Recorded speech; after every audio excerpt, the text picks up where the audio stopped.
Hold on, wait. All right, ready? This is gonna be so bad. Why'd you have to hit the fucking stick? I can't wait to watch this whole thing. I can't wait.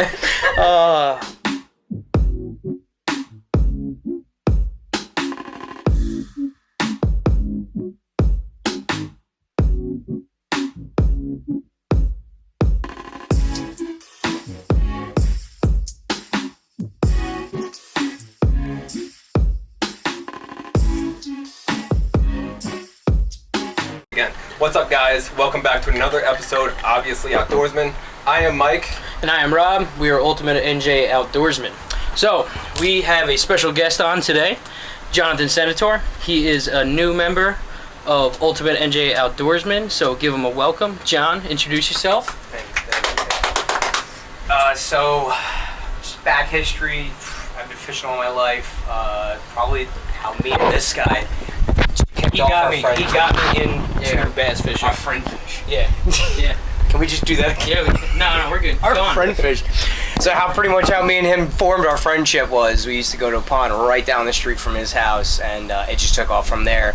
Me teaching him, and the age-old saying that the teacher always gets surpassed by the student, living proof. And my man here got me back into fishing after a 6-year break of focusing on my career, and I'm glad to be back. Yep. And he's starting out the right way. Just bought a brand new Bonafide SS107, the new Fusion. He's setting that all up, and he is part of the Yak Squad now. And if you want, go follow him on Instagram at Yak Addict New Jersey. Link is going to be below. And by the way, guys, if you are trying to watch the video form of this, it will be on YouTube. Otherwise, this will be found on Spotify, Anchor, anywhere you listen, any site, it will be there. So today we have Q&A. We posted a couple pictures, places, and we got a couple different questions that we're gonna go over today. So you can start it off. So I got them all in front of me right now. I'm gonna read off number one. We have, how old were you when you shot your first deer? So, I think mine's the easiest to go over first. Yeah, Mike just got me into hunting in, what was it, in November, right? We started everything. Yeah, got my license, 2019. Bought a bow. She's right here. Nice Mission by Matthews. I love that MXR, right? The MXR? Yeah, MXR. Yeah, thing's great. And I already killed, I got 2 this year? 2 doe. Yeah, I got 2 does. So that's going pretty good. Yeah, so I was 25 years old. That's how old I am now, and that's when I shot my first deer. What about you, Mike? When did I shoot my first deer? Probably back in 2013. How old does that make me? 13? Yeah, no, 13, older 12. than that. How old? 13, 14, 15. I was 15. Math wasn't my strong suit. Born in 98, so 15. I was 15 years old. I mean, when I shot my first deer, I was probably 14. Did not find that deer. But the first deer I killed was with a shotgun, and 14 years old up on state land, Wildcat Ridge. Good times, shotgun drives. Let's go. And did you ever hit a deer with your car? I've yet to kill a deer in my life. So I'm excited to get into it. He's a newbie. He's been fishing always his whole life, right? Took a little break, but he's back at it. My parents don't trust me with a bow. Yeah, no. Last time we did that, almost killed Charlie, and an arrow went right through your shed. Your dad's shed in the backyard. Oh, the backyard one. What about the one you put in the molding on the side of my door in my bedroom? Oh, that one too. Or the one in the futon. Yep. So he may get into hunting. I don't know about that. We don't know. Yeah, I mean, I was the one shooting that bow. I'm hunting now, so yeah. We've come I hit that far. door. I hit that molding. I hit the ceiling. Yeah. Do you plan on getting into hunting? Eventually. If I can afford to. Yeah. Yeah. At this point. It's a money pit. Yeah. Don't be splitting arrows, guys. Yeah. Oh yeah. I already broke all my arrows. Need some more DCAs. And this is brought to you by DCA. So, yeah. Say we gotta wait. Hello? We gotta wait a second because we have an interruption. Back. I'm actually in the podcast with Rob. We got an interruption right now. John, hang up. Alright. He's holding his gun and hang up now. I love it. Ranger, come down.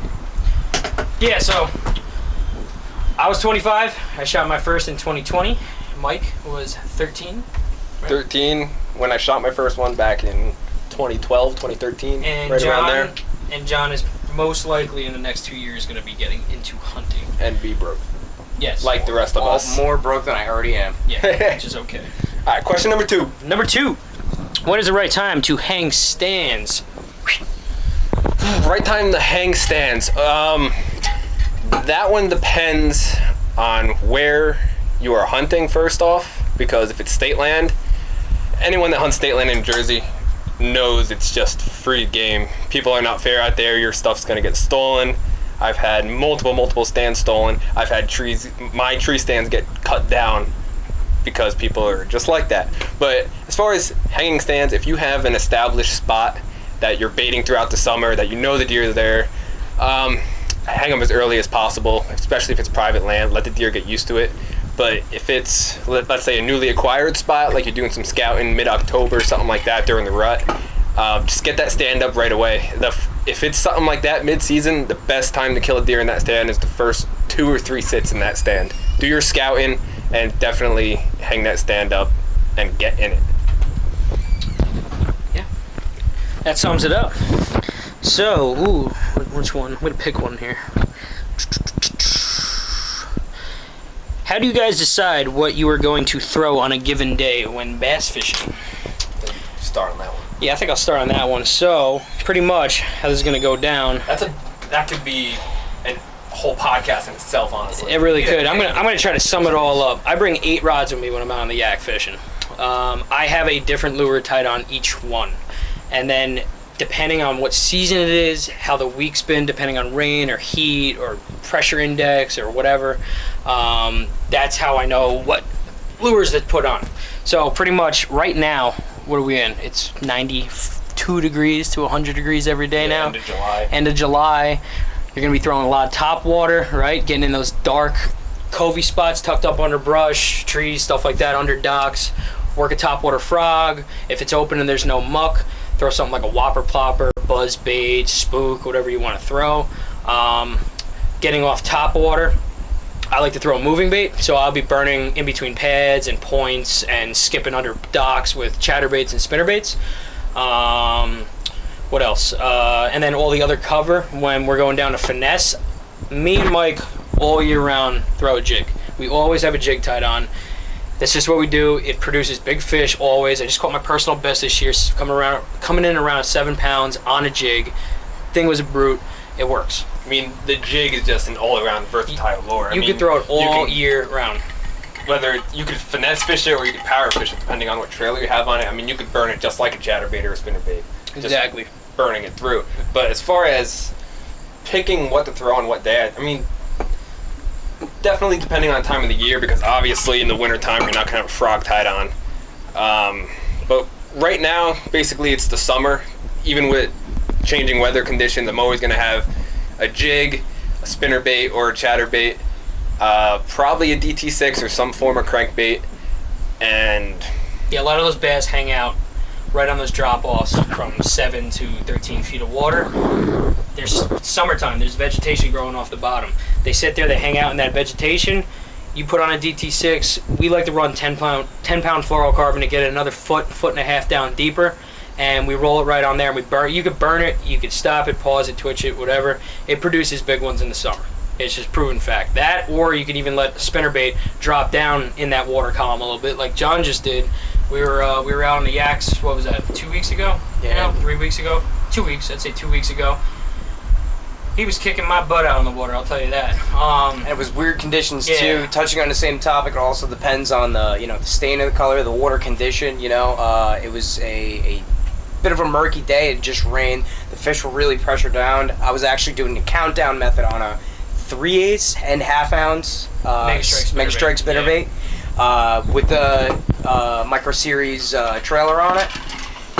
Just letting it count down 5 seconds, and then casting it between the breaks in the water from the wind, just giving it time to get down there, and just slow rolling that puppy back with dual willow blades, and it just did the work. Yeah, and he caught he broke his personal best, what? 3 times in a row. 3 times in a row. Started off with like a 3.5, then he got a 4.5, and then the kid got one that was 5.5? probably just right over 5. Just yeah. over 5. Yeah. And I Smoked mean, him. as far as throwing, when we wake up, we're basically throwing the same things, but it all depends on the color when we get there. So we're not going to tell you just to, okay, throw a chartreuse spinnerbait, just no matter where you go. I mean, you get there and the water's dirty, you can either go really bright or really dark and get that contrast. But if the water's crystal clear, you got to go natural all day long. Yep. So, Yeah, we could sit here and talk about fishing probably. all day long. Yeah, from the end of the The coronavirus, rest which of is probably quarantine. like 6 years. So, yeah, let's. Oh, and another thing, I didn't. If you're going finesse, like your spinning reel fishermen out there, Ned heads, Ned rigs, throw Ned rigs, drop shots. What else I got? Weightless. Yeah, weightless Texas Sankos, rigs. Texas rigs. Punching pads. Well, I wouldn't say finesse. What's the tubes for smallmouth? Oh, yeah. Yeah. This is primarily what we just went over is like largemouth. Yeah, largemouth I mean, and smallies. Smallmouth, Yeah. sometimes you're more finessing or And baits you're or going a something lot like that. and you're going a lot more deeper too. But- Smallies are pushed out from 21 feet of water all the way out to about 50. Yeah. Yeah, And I mean, depending as on far the as lake you're on. different species, we could go over the same thing, same length all day long. So Yeah, exactly. we'll probably have another Q&A down the road, but Yeah. we're just covering bass for right now. Yep. All right, I'm gonna move on to the next one. Favorite way to hunt. I like that. Favorite way to hunt? In my underwear. In my house, out my window. Yeah, that's the life. I bet the mosquitoes love that too. Oh yeah. I'm gonna ask you first because I know I threw you right into the hot stuff. Yeah, this is pretty much what Mike did to me. So normal people, they go out and they're like, "All right, Sonny, you're gonna go sit in a tree stand, and we're gonna wait all day, and we're gonna wait for our kill." Mike's like, "Yeah, we're going to Fallujah." So this kid was like, "All right, you got your bow, it's dialed in." He's like, "You're only gonna be shooting first pin." He's like, "There's gonna be a lot coming at you." And I'm like, "Are we going to war?" I'm like, "Why are we?" I thought this was hunting. I didn't know I signed up for the Marines. So literally, we go to this spot. I think it was just me and him. He did this deer push to me, deer drive. We were doing drives one-on-one deer drives with the bow. This kid, and we're in the AirPods talking to each other. He's just like, "Rob, they're coming." I'm like, "How many?" He's like, "Just pick a good one." I'm like, "What?" So pretty much, I'm thinking 8, 9 the most are gonna be coming at me, and I'm gonna right? No. You ever watch Jumanji? When the rhinos. when the stampede came through the walls, that's what it looked like in the woods. I got scared. I literally sat there. I saw the first 3. I drew back. I'm holding there, right? And then my face goes from this to, and I'm going like this. This kid pushed probably about 31 deer at me, and they were running 5 yards, 10 yards, 20, 30, 40, 50, all around me on every side of the tree, everything like that. I'm sitting behind the tree perfectly. Then, all of a sudden, boom, doe comes out. Perfect broadside shot. What was it, 21 yards? Yeah, right there. 21, 22 yards, right? Smoked her, double longed her. She went down in 35. For all the people watching this on YouTube, I'm gonna put a picture right here, right now. Check out this guy right in the background. No, don't look at it. Check out this guy. Yeah, it was a 10-pointer. It was my first kill on my first deer. The doe was. The doe was. And the 10 was behind her. I knew he was there, and I was waiting and waiting and waiting. I had the shot on the doe that I killed for a good 48, 50 seconds, which is a long time when you're sitting there drawing back. And I just wanted her to move up and him to just come into the line of fire. And as I'm sitting there and I'm waiting, I kind of tuck back behind the tree, holding the bow. I saw him, he was taking steps forward, so I'm like, all right, I'm going to smoke him. And it would have been a broadside shot. Mike is still pushing deer at me.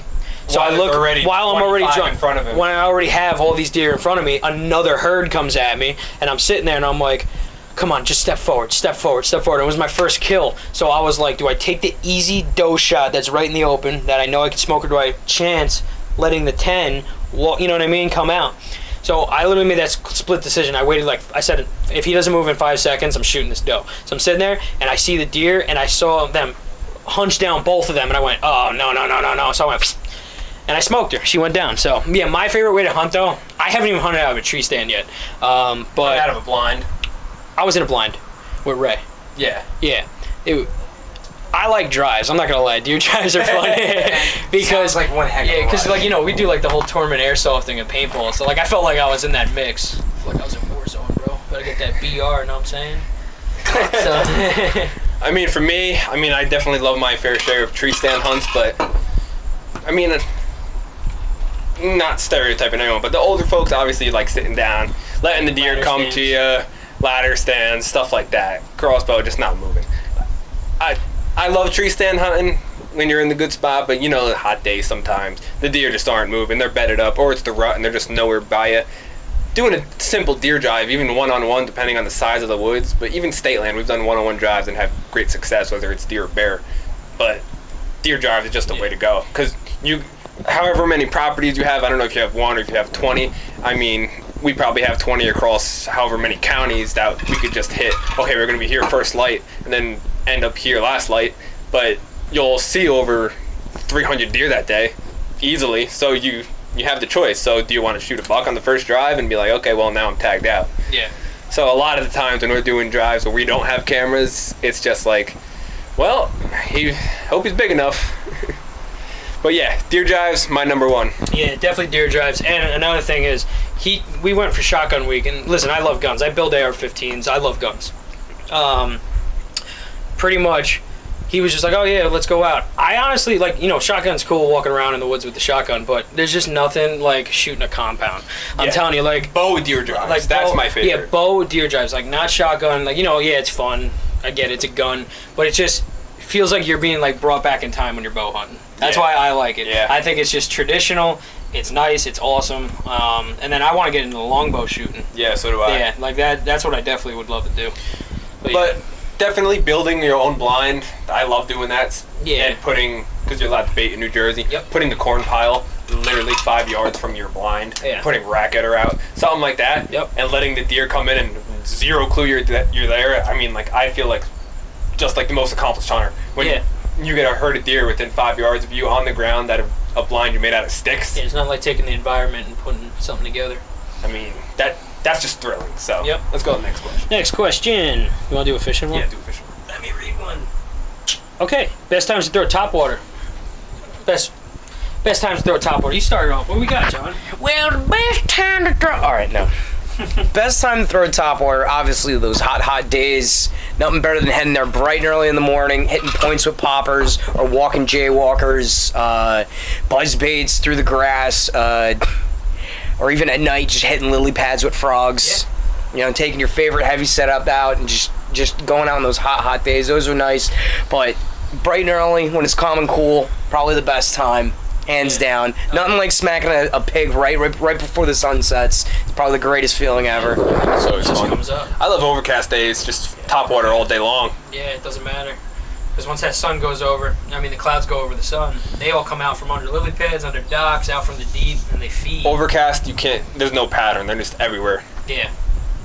Deep, shallow. You can fan cast and catch fish. That's the best part. So, yeah. And fall's a great time. Yeah, fall. Yeah, definitely. And spring. They come out in the spring too. They're feeding on the shad. The cool times. The cool times are definitely better than the hot summer days, except for, I mean, even frogging. Yeah, I mean, like, here's the thing with frogging with me.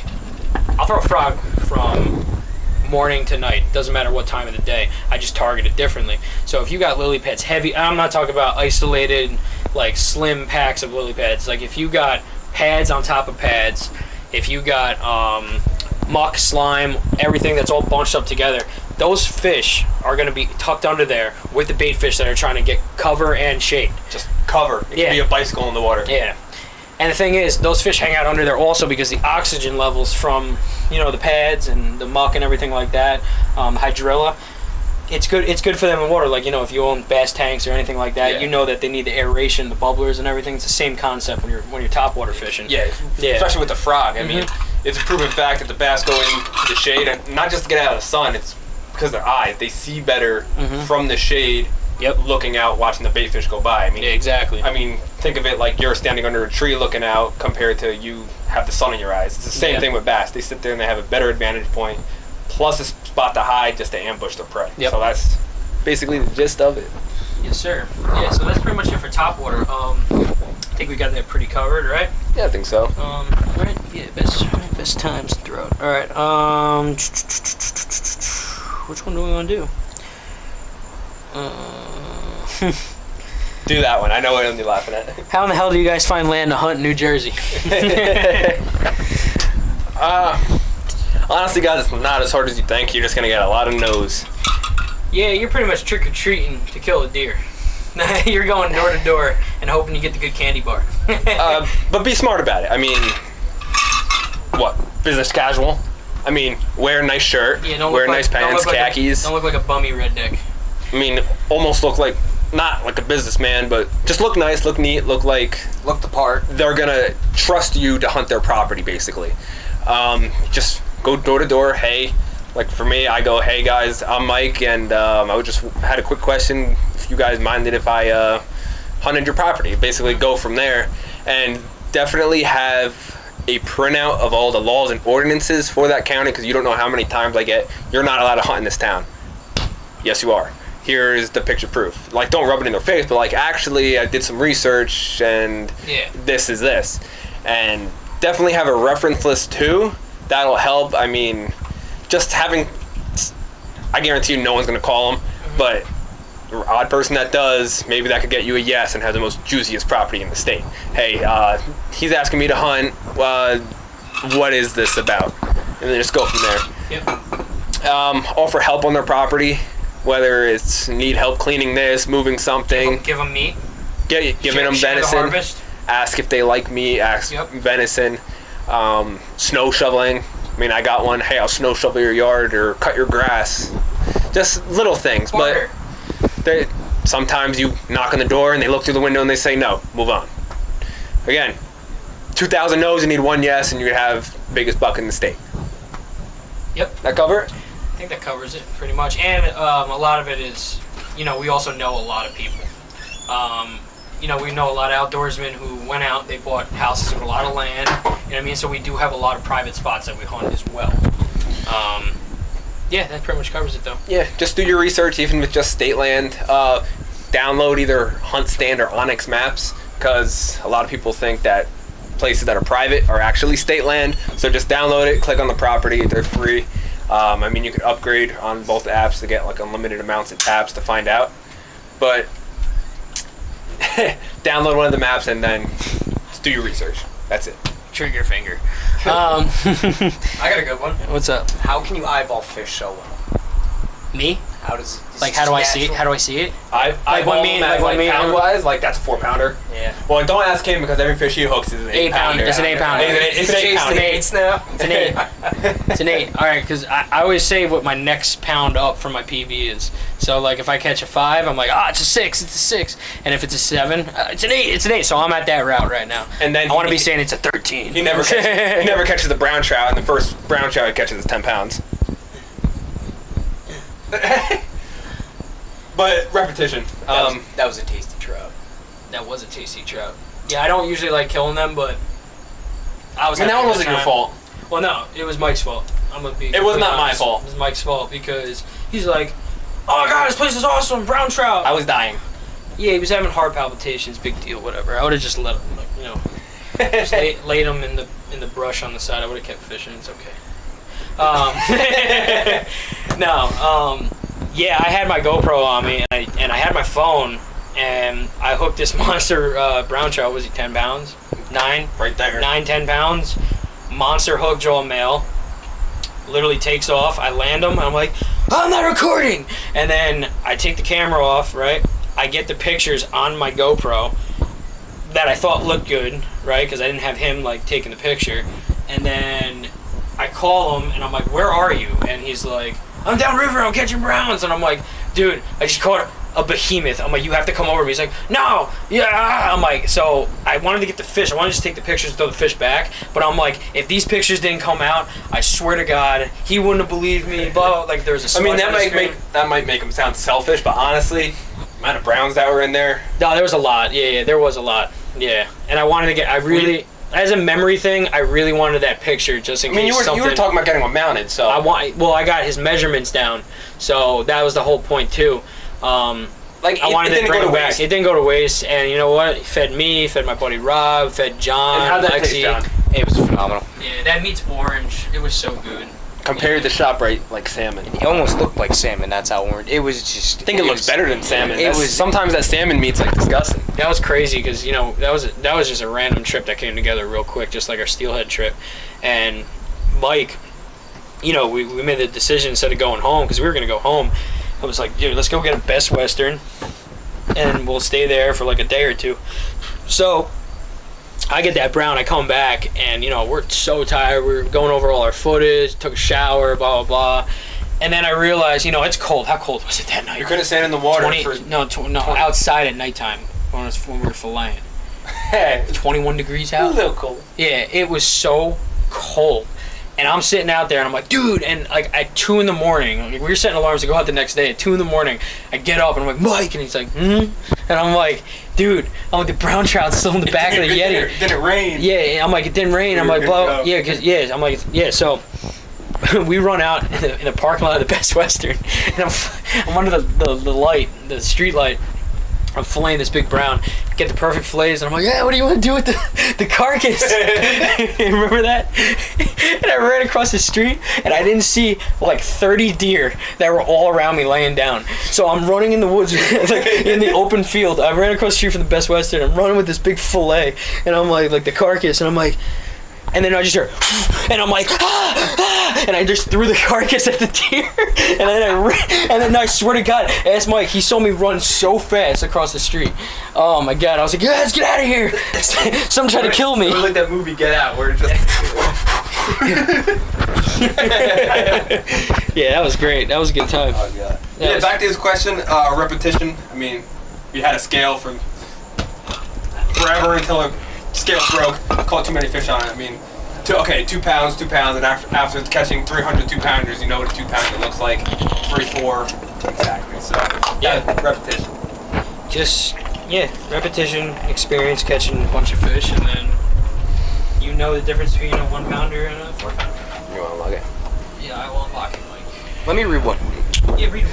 Yeah, what do we got? Are you just rhyming them down? How do you decide?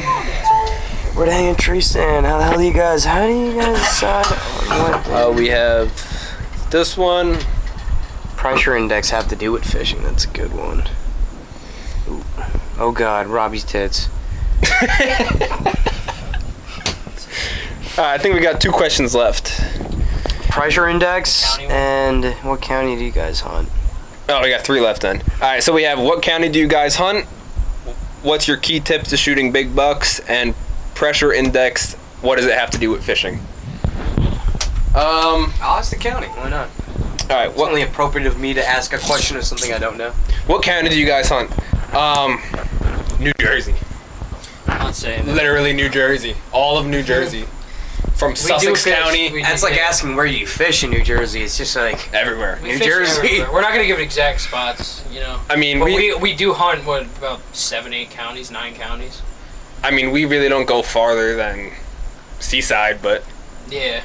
Well, we go all up north. well, from- once you start Yeah. getting South Jersey, you run into the preserved pinelands, and that's that's a whole that's different no story. fun I don't Of, get into that. but from Sussex County, Morris County, a lot of counties. Yeah. Literally, you split the state in half. North, we hunt it, guaranteed. As long as it's not. We don't care. We'll go bait like an hour away. We don't mind. Yeah. Yeah.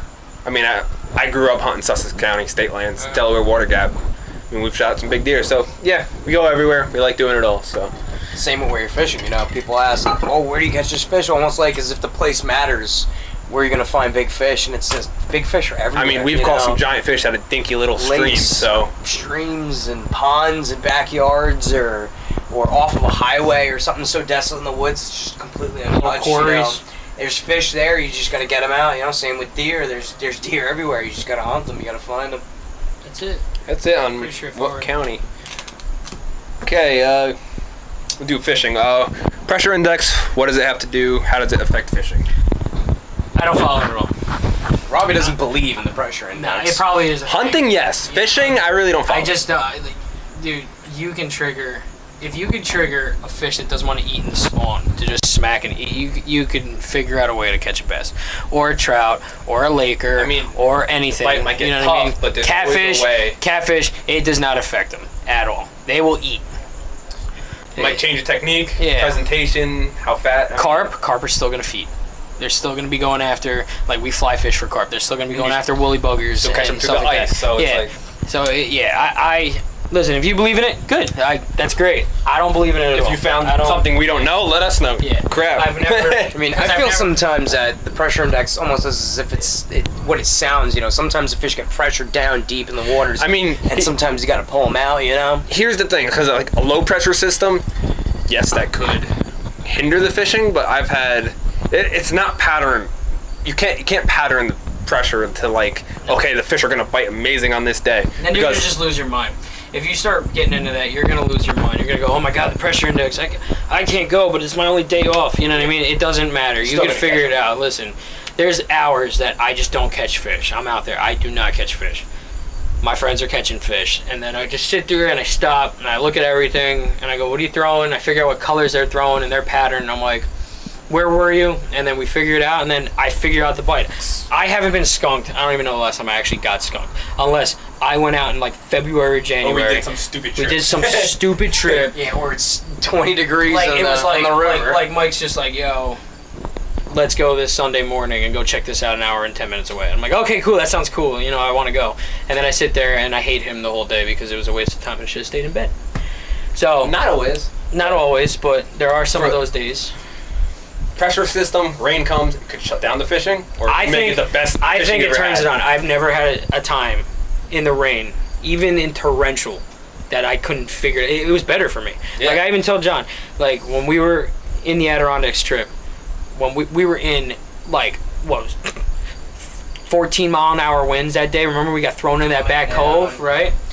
Rain was coming down, and we just picked up. You just got to know to do that switch, right? Just do that switch. Just take, high winds. What's going to happen to the bait fish?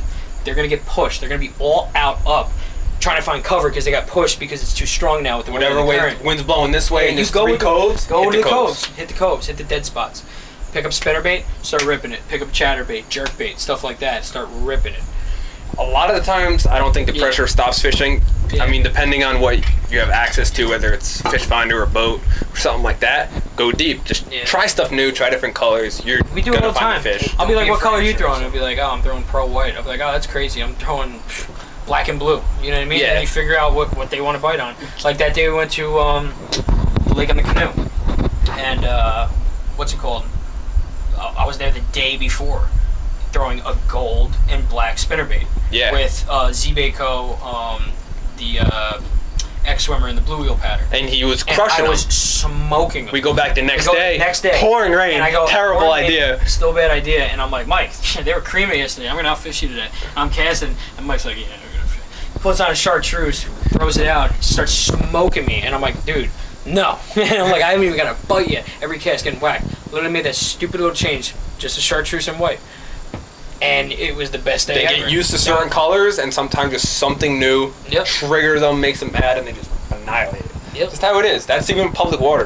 Throw something stupid at them. Orange Senko, you're probably going to get one. Something so stupid like that. Everyone else is Something throwing random. normal stuff. Like, Mike was like, I'm going to take a break from bass fishing. It's been tough all day.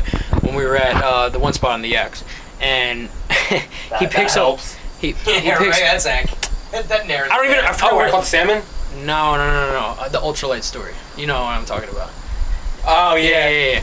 So, so he's like, I'm gonna try to go for a perch in like whatever it was, like 17 feet of water, 20 feet of water. And he's sitting there and he's like, with an ultralight. All of a sudden he's like, and I'm like, oh, there's a perch. And he was like, dude, got a monster largemouth, and we're a pickerel. And I'm like, oh my god, literally thing brings it up. It's like a 4 3/4 ounce largemouth. I'm like, are you kidding me? He literally took Kind a, of like a 2-inch so it's random. Yeah. grub. That's when it don't make sense. That's when I'm like, That's when yeah. fishing don't make sense sometimes. That's just how it is. Don't look at the pressure system. Yeah. Look at weather for your safety. That's about it. And just try different things. Don't be afraid to try Yeah, don't be different afraid colors, to just you know? switch it up. Just, even if your friends are like, oh, that's stupid, why would you do that? Just throw it anyway. Yeah. When you What's catch the a big one, point you in can prove 'em spending up. your time, getting Yeah, skunked with the same lure over and over again when you could Yeah, just You can move these too, yeah. Pull it. That's a lot better. Jesus. And it's a lot better. and Sorry about that. All right, back from the cut. We'll do the last question. What are your key tips to killing big bucks? Jersey, you either got to go deep or you got to go private land. Honestly, I mean, not take that back. I mean, you could get state land 2 feet off a road, because technically 1 foot off the road in New Jersey, you're legal on state land just to hunt. You just can't be on the road shooting or across the road. You'll be right there, and the whole right side could be private, and they come over, and you just got to catch them on a low pressure system. I mean, pressure system for hunting, whole different story. Look at it all the time. Change your life in hunting. Key tips to killing big bucks: scouting, Baiting. scouting. Even with baiting, scouting is the #1 thing. I mean, Be on top of your trail cameras. Don't put it in the woods and then get lazy. You go, oh, I haven't checked my how camera many in 3 times weeks. I've done that? Because I have gone through his camera footage on the computer and said, dude, where's this buck? And he's like, what buck? And literally be like, oh, he was in there the whole time? Weeks. And he's still there. But just be on top. Like, if you're going to put a camera in the woods, be on top of it. Like, even if it's like the cell cams like we use, or just a normal trail camera, which we use also. Just make a habit of just checking them. definitely got to be careful with that. Do not over check your camera either. Don't go in there every day and Because bait. you don't want to leave your scent there too much, and you don't want to keep spooking whatever's in there. Because then they're going to, if you go there too much, they're going to realize that pattern, and they're going to go, you know what, I can't come here. And that could be a anymore. good thing. That could be a good thing, yeah. On private lands, but you could kill any buck like that baiting. They're gonna come in when they're young. Yeah. Soon as you get a more mature buck, or you teach them something one day, you're gonna have a tough time killing them. I have a light. Oh, look at that aesthetic. Isn't that nice? It's dusty. So yeah, definitely scout, because you can bait somewhere over here and get 2 pictures or 1 picture of a buck once a week, and you can move it 50 yards to the right where you see a rub line and heavy trails, and you get the picture of the buck every day. #2, yes, Jersey, you're allowed to bait. Definitely try something different. I mean, state land, just corn, cracked corn, normal corn. We use rat getter. I honestly think it's the best feed I've ever used, best attractants I've ever used. Yeah, it's good. You could eat it. I mean, It's so Smells good. Smells like you could eat it. Yeah. I mean, corn yes, is It just works. Gerard he's got the formula down packed. It's just, it works. It grows them good. They love it. They love the taste, and they always come back. And like, it's true. it's not like we're talking about it just because we're sponsored by them. I mean, Yeah. we truly believe in the product. We don't pick up a sponsor unless we actually like it and use it. Like, I'm not gonna sit here and rep something that's garbage. Like, we've said this to everybody. Like, even at all the shows. Like, when We've we're got sitting there working sponsors booths, because- they're- like, you know, if I'm working it happened to me at the show. I was at Harrisburg, and it was at probably the Suffering show too. I was working with Hunter over at Z-Bait, and a guy pulled me aside. He's like, "You actually work for them?" I'm like, "No." I'm like, "I got a full-time job." I'm like, "This is, you know, I'm pro staff with them." I'm like, you know, he's one of my sponsors, and he's like, honestly, he's like, this stuff work? And I'm like, yeah, dude. I'm like, listen, I'm like, I'm not even getting paid to be here. I'm like, this dude's my friend. I'm like, this guy's just, you know, I met him. I like this bait. I like this product. I met him. Dude's awesome. We hang out. We talk all the time. I told him that. And I was like, dude, this stuff works. I'm like, it's durable. I'm like, it's not going to break. And then I give him examples of other stuff that I also have and use. And I'm like, listen, I'm like, this company, it'll rip in one fish. It's just a proven point. Like, if we're talking about, like, what's it called? Like the swim baits, right? You could use one brand, get one fish on a chatterbait on it, right? And then you got no tail, right? Yeah. Or rips it to the point where it's just going to slide off. I throw a Z-Bait X swimmer. I've had the same X swimmer on there For 20 fish. for more than that. I've had the same swimmer on my spinnerbait for three months. Yeah. 3 months, and I haven't had to change it. Stupid slime ball and pickerel. even with I've caught probably about 15 to 25 pickerel on that. As long as they don't just like crunch the tail off completely, like if you're fighting them on there, it's really gonna have like a couple slits and that's it. Yeah. So yeah, that's what I told the guy. I told the guy pretty much, yeah, I wouldn't use it unless I believed in it, and that's how we all are with everything. Yeah, Coming so back to, like, the rat deer getter, feed. I use their whole line from wind checkers to feed to the liquid attractants to just the cover sprays. I've had amazing success with them. You can look across most of the videos on the channel, and you're gonna see some crazy stuff. And like me, I'm a new hunter. Like, you know, I'm friends with him and the sponsors and everybody who does all this stuff. They are pretty much my teachers, so I'm just getting into all this. I had a literal situation happen to me with the rat getter spray. What was that? The cherry? The cherry, yeah. Yeah, literally, I was my first legit hunt with Ray. We were in the blind, and I don't know, I did something, and I was, you know, it was cold. We were getting snowed on. I was starting to lose my mind. Spin it. So long story short, I took the attractant and I literally went. Wind took it behind me. And what? 6 minutes. I'm not trying to say like it's gonna bring him in 6 minutes. It just happened. I brought the scent right in front with the wind. I just sprayed it with the wind. Took me behind me. All of a sudden, a little 5-point buck. Yeah, Nothing crazy, right? Literally walked right up to the blind, sniffed it. We're sitting still like this. He walked around us and then went to our what's it called? Our feed. But guys, that's about wraps it up. For that last question, scouting is the number one tip. That's basically, you could branch off everywhere like that. Scout, try new trees, new areas, stuff like that. But that is it for episode 2 of Obviously Outdoorsmen Q&A. Thank you guys for watching and or listening. And thanks, John, for coming on. Thank you for having me. Yep. And welcome to the team. Welcome to the team. Welcome to Can't the wait. team. So Yeah, it's gonna be a fun year. We're going on a really cool kayaking trip in 2 weeks. We're going up by.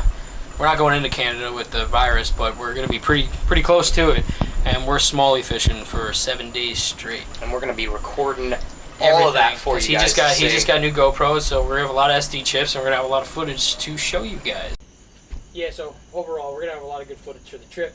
John's got his GoPro, I got mine, so we are going to crush it. And we don't have service for 7 days. This is an island with no cell service, no Wi-Fi. There's 4 ways in: barge, boat, seaplane, or train. falling from the plane, Swimming. Yeah, so War zone off the we're gonna back be of it. off. We're gonna be off. the being beaten birthed path. from God. Mosquitoes. Yeah, we're gonna be off the beaten path. So yeah, it's gonna be really fun. All right. Anything Well, else? good luck, guys, on that trip when you guys come back. Stay tuned for a video on that trip. I don't know what they're going to catch, whether it's trout, bass, smallmouth. I'm sure mainly smallmouth, but thank you for tuning in to episode 2 of Obviously Outdoorsmen. Again, I'm Mike, John. And Rob. and thank you for listening and or watching. If you're new to Ultimate NJ Outdoorsman, or you're finding us through Obviously Outdoorsman, check us out on YouTube, Instagram, Facebook. We have pages all over, and we're mainly on YouTube and Instagram. Facebook kind of gets neglected a little bit, but check us out, Instagram, YouTube. Watch all the videos. If you're from New Jersey, if you're not, you just love the content. That's about it. Yep. And keep the questions coming so we can do more podcasts. Yep. This is fun. We will be doing another Q&A in the future. Maybe we get like the whole squad. We would need a bigger. We need a bigger We need TV. a bigger cooler. We'd literally have like 15 people here. We need a bigger cooler. But alright guys, thank you for watching. Subscribe to Ultimate NJ Outdoorsman or follow us to listen to new podcasts. That is it, guys. Peace. Peace.